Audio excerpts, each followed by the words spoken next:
My reporting had long focused on those who take advantage of the high seas to murder, enslave, dump, and steal. But the romance, wilderness, and lawlessness of that frontier has also inspired mavericks, renegades, and visionaries. An array of swashbuckling characters who use the murky laws of the high seas to dream up alternative world orders, utopian safe havens. But the question for me is whether these creations will become island nations or remain island notions.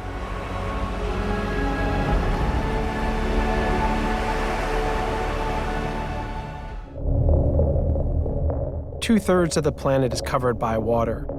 It's our planet's wildest frontier, breathtaking as much as it is vital to all life. A place of discovery and endless reinvention, a metaphor for freedom, as well as a profoundly dystopian realm where the darkest of all humanities play out. Over 50 million people work at sea, and human rights and environmental abuses often occur with impunity. Six people we are sleeping in here. So hot. This is I've never ever seen this bad. My name is Ian Urbina. As a journalist, I've spent the past decade reporting from this lawless frontier. I run an investigative journalism organization called the Outlaw Ocean Project that reports about crimes happening in this space.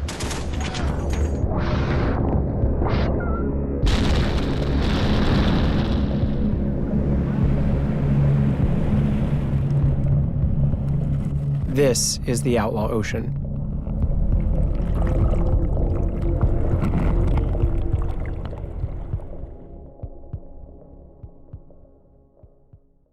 This is Radio Caroline. It's 1965. The BBC and other broadcasters are only playing popular music late at night, leaving young audiences starved for more.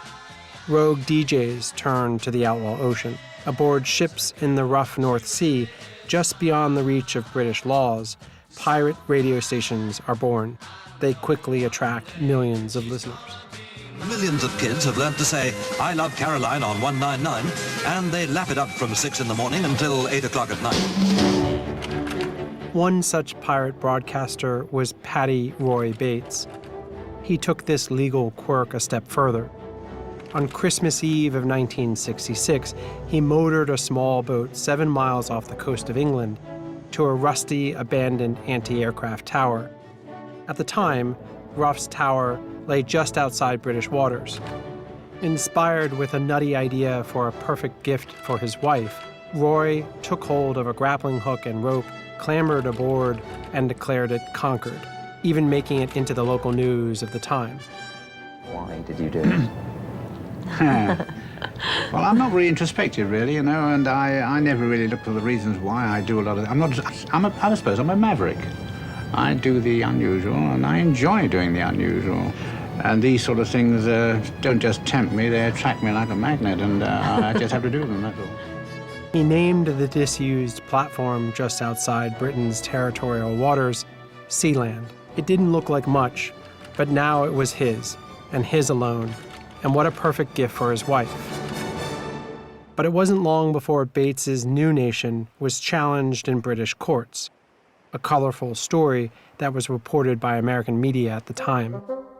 The British Navy sent a boat close by. Roy Bates' son, Michael, fired warning shots. Father and son were brought to court, but a judge ruled that since Sealand lay 7 nautical miles outside British waters, British courts had no jurisdiction.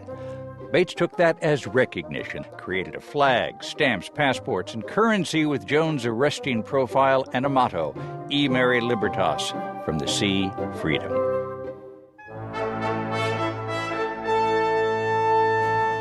The improbable creation story of the world's tiniest maritime nation was a thumb in the eye of international law.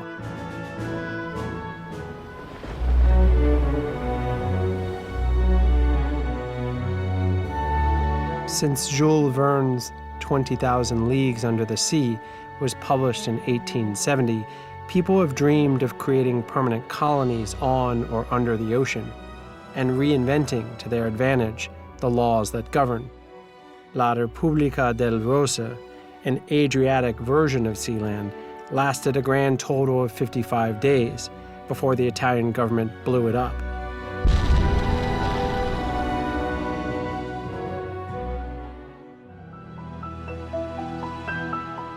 Today, the movement to reconquer the oceans has received a new boost from Silicon Valley and Bitcoin investors.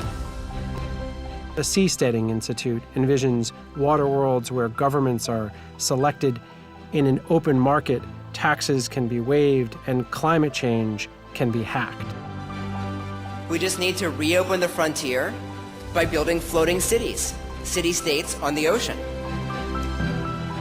And the goal of this is to transform the entire government industry.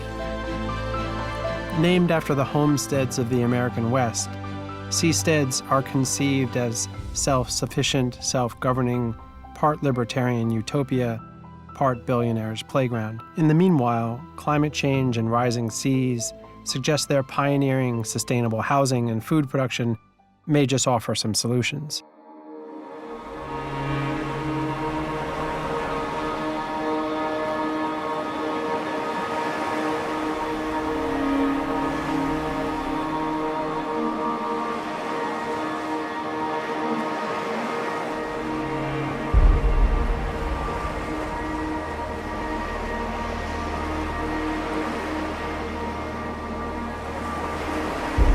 This is an amazing opportunity for humanity to redream society.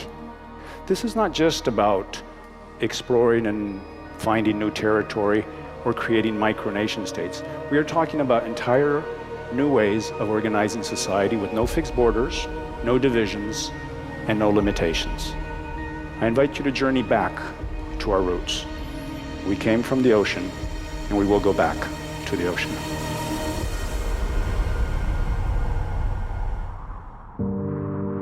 For all these lofty dreams of building brave new worlds in the outlaw ocean, the Principality of Sealand, half a century old, remains the only micronation standing in open waters to this day. You approach, and it looks unremarkable, but it's a marvel. Partially because every other experiment of this sort throughout history has failed within a matter of years. The way you enter this rusty kingdom feels unsafe and slightly ridiculous, but it was so fitting to the rest of the experience.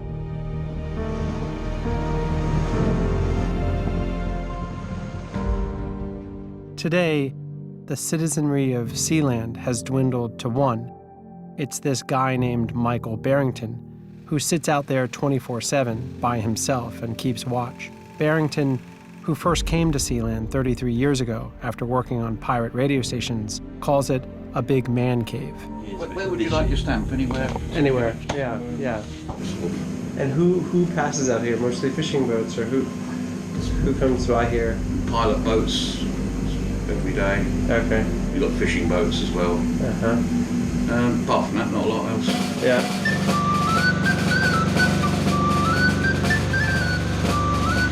Rooms inside the concrete towers include a multi-faith chapel. Some are below the waterline, and there's a constant sound of sloshing. I mean, we're underwater now, but... Oh, is that right? Just flip the switch on. A small prison cell with an iron bedstead once housed the state's only prisoner in 1978 during an attempted coup. These guys came out of the helicopter. I was here on my own. They came down to the winch market, waving away, one thing led to another. I ended up being locked in a room for 3 or 4 days with no food or water. Prince Michael was released and exiled, and then with his father, they recaptured Sealand in a dawn raid in a helicopter. Though they released the mercenaries, they held on to the businessman's lawyer, accusing him of treason. Mr. Putz pleaded guilty to a charge of treason. He was eventually freed after a German diplomat came out to investigate, as reported on a local news program. If we had a case of treason to deal with, we would use this as a courtroom, because the jail's down there, and then we could have our vicar in there or whatever, so that's the chapel. So when we execute the part, Oh, this is flawless. bloody weirder and weirder every floor he's going down. Yeah, seriously.